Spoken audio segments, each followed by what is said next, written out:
Um, good morning. It's the 18th of June. I'm in school in a classroom that is increasingly empty. I'll just give you a little tour. Look, no displays at all. Creepy. So hopefully you're all well. I am working through your sexuality essays and we'll have them done for tomorrow. So hopefully I'll see you all in our Teams lesson at 1:30. It won't be the world's longest lesson because I've got another meeting at 2, but it'd be really great to see as many of you as possible. I am preparing a little AFL handout that you can access to have a look at your first proper assessed comparative essay and see how we're getting on. I'll also talk to you a little bit about predicted grades and references because I've got a bit more information. And I know that some of you have been asking about those. So I'll talk to you tomorrow about that, okay? So this week, I'm not going to be asking you to write an essay. We're going to do another one next week. But I do want to talk to you a little bit about political power because it's a possible theme that could come up in the exam. A question that's come up before and that you might see in practice papers is literature rarely shows power using well. Literature rarely shows power being used well. I'll just type that in here.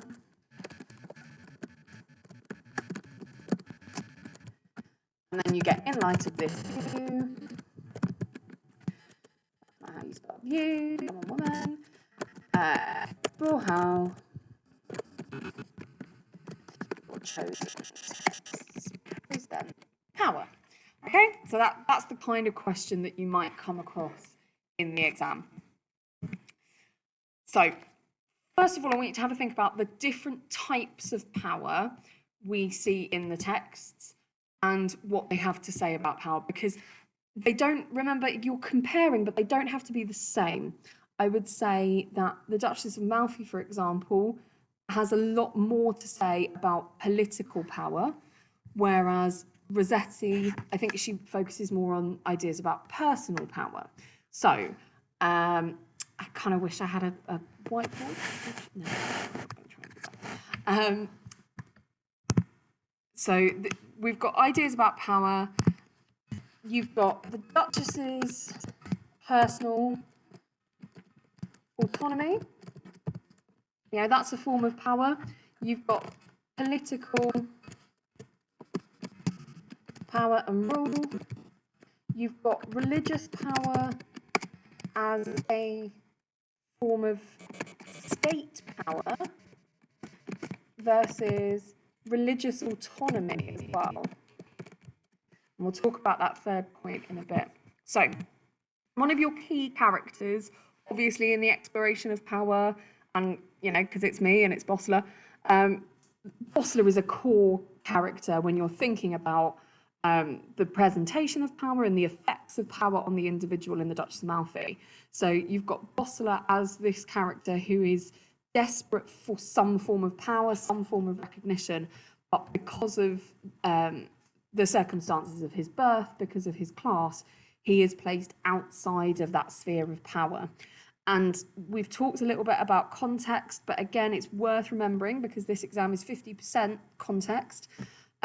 You're understanding here that, you know, in the early 17th century, the universities expanded, but supply outstripped demand. So remember, Elizabeth I really promoted education and those who could achieve their status within court through education. So if you look all the way back to Henry VIII, you've got Thomas Cromwell, who is the son of a blacksmith, ends up being, you know, one of the most powerful people in English society.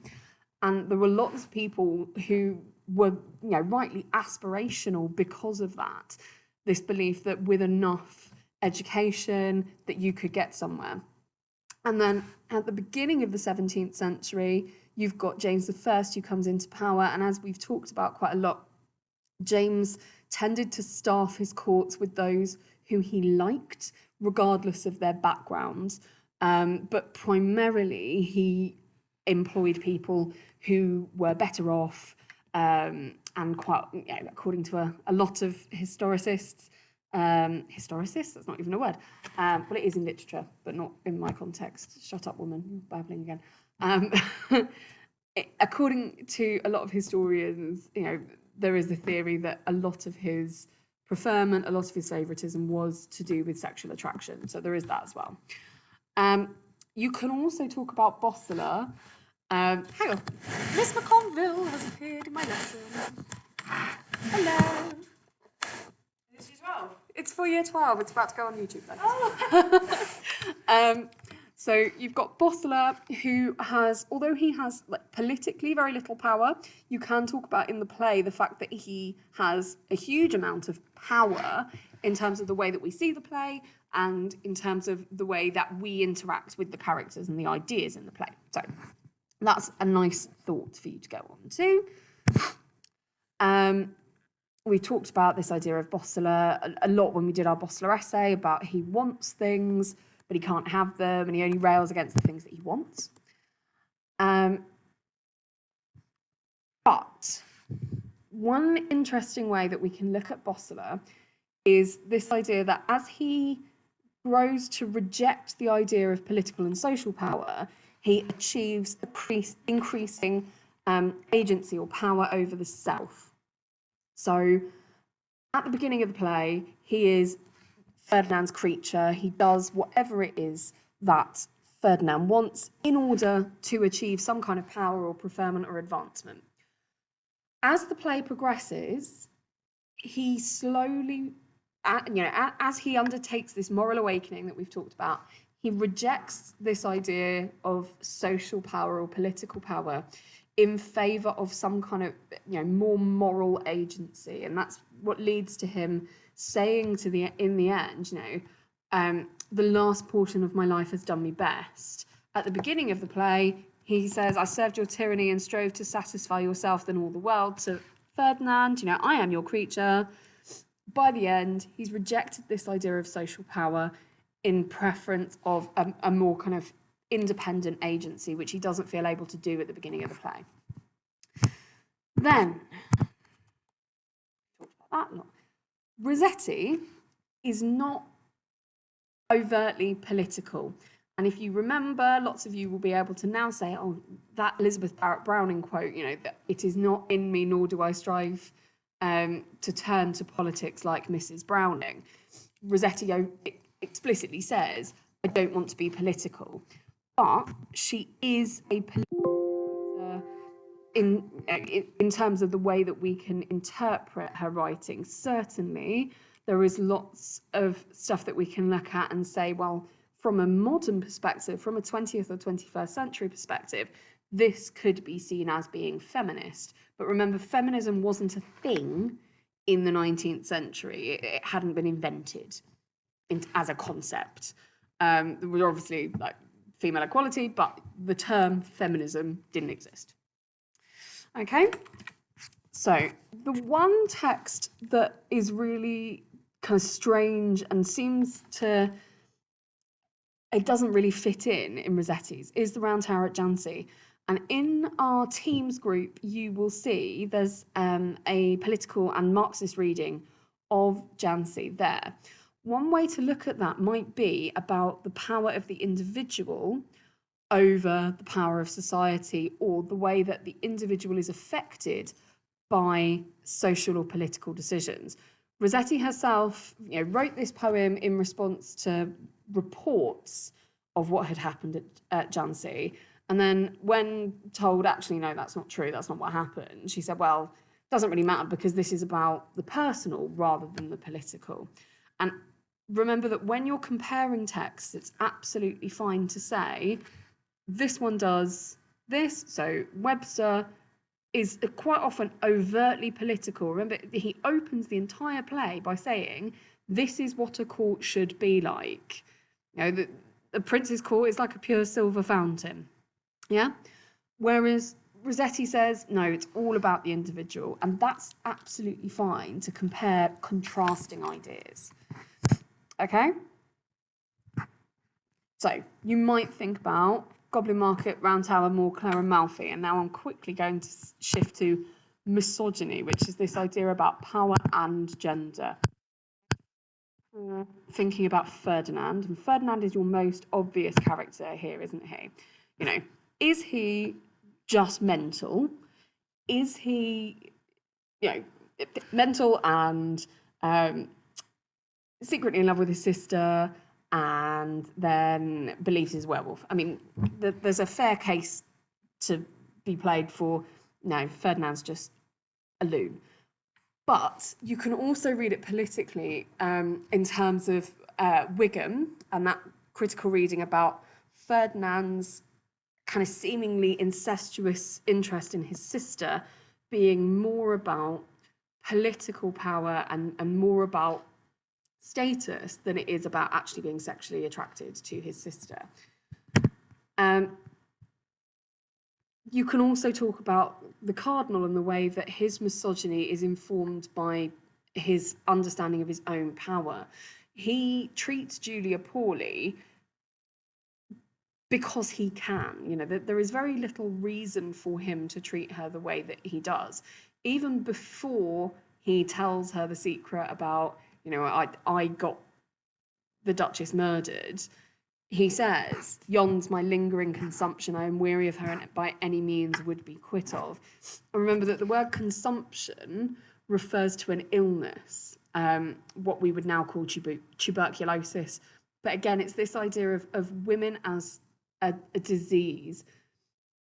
And this is not about, I hate all women. This is about the idea that men are innately more powerful, and he can be quit of it whenever. So you've got Bosler. We've talked about Bosler. We're not going to worry about it. So Rossetti. I would say that Rossetti is quite a good poem looking at the asserting of personal power. So Twice compares quite nicely to the Duchess in terms of going after what you want. Obviously, the subject matter is different. In Twice, Rossetti's speaker gives her heart to a man, and he breaks it, and she goes off men. I'm going the wrong way. She goes off men and says, once he set it down, it broke, and that was it.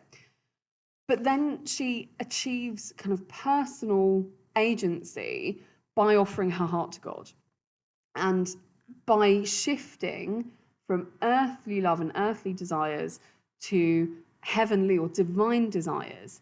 Rossetti's speakers often achieve some sort of power.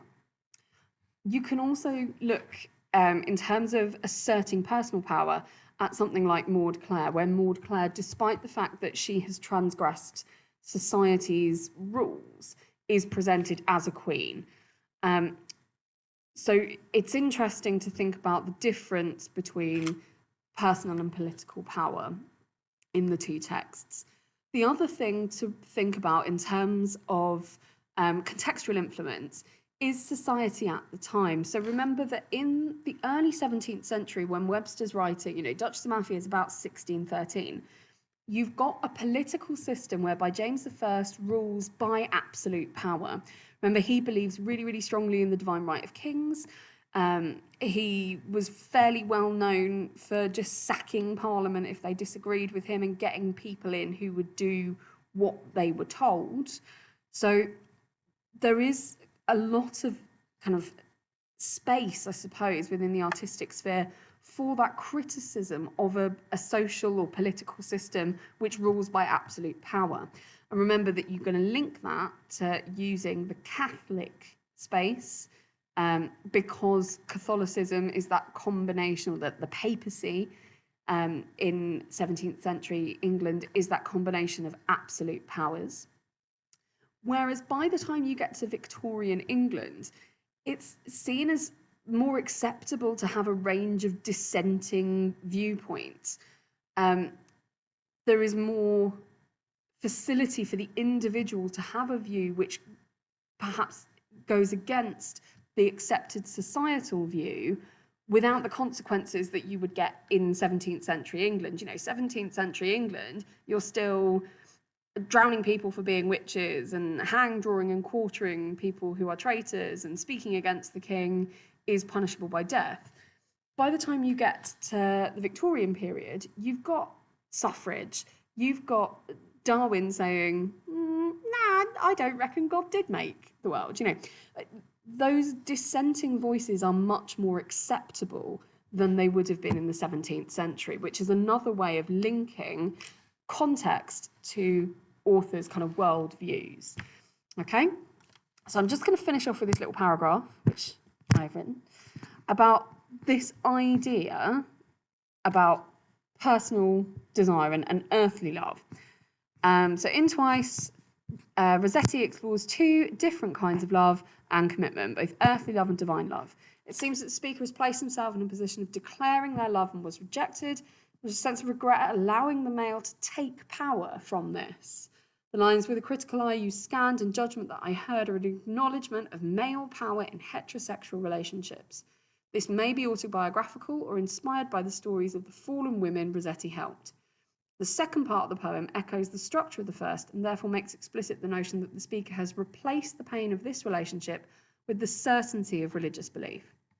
And it's this bit here about acknowledgement of male power in heterosexual relationships that is useful, because you can then link that to Maud Clare. You can then make links to Sir Louise, you can make links to Goblin Market, you can look at the way that masculine figures seem to have more power, certainly on Earth, and therefore any kind of personal agency needs to be achieved by moving away from these conventional, socially promoted constructs. Okay, so I'm going to upload or redirect you to all of those again. I'm not going to ask you to plan an essay for this week on power, because we will have loads and loads of time to go over all of those when we get back.